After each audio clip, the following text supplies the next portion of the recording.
Sony Ericsson Xperia X2 expected fourth quarter 2009.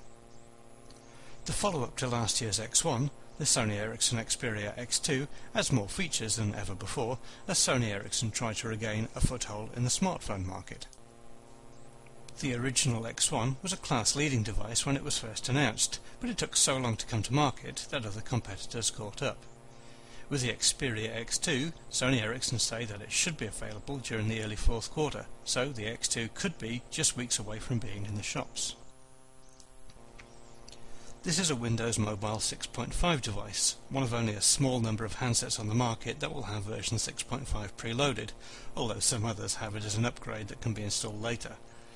But one thing that sets the X1 and this new Xperia X2 apart from other Windows Mobile handsets is the concept of panels, which is a unique Sony Ericsson approach to improve the user's experience. With the X2, Sony Ericsson are making a big push to help developers create panels applications, including a utility that will help to convert pre-existing apps into this format. The main physical feature of the X2 is the large 3.2-inch 800 by 480 pixel touchscreen display. Underneath this is a slide-out QWERTY keyboard that's angled slightly for a better typing position.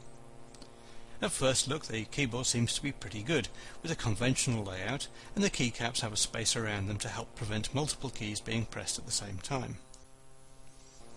Turn it over and there's an 8.1 megapixel camera with autofocus and what appears to be a basic flash.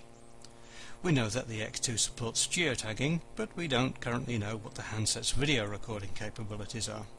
It will probably be one of the highest resolution cameras available in any Windows mobile phone at launch.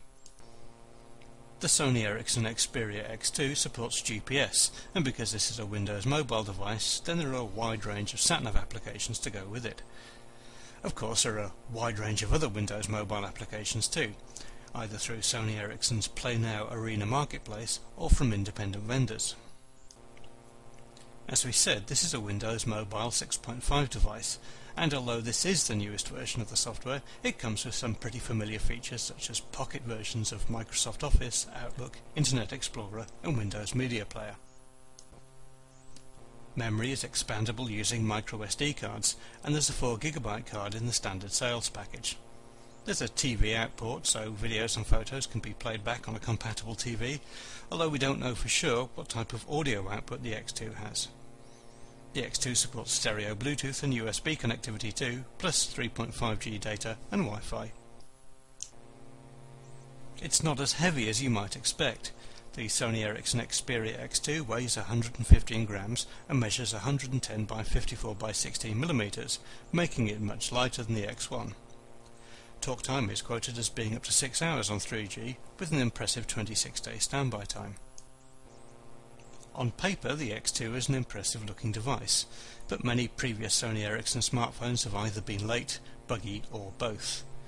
Sony Ericsson really need to get this to market on time and working properly if they hope to make an impact. There's no word on pricing, but we'd guess that the Xperia X2 will retail for something around €600 SIM-free when it becomes available.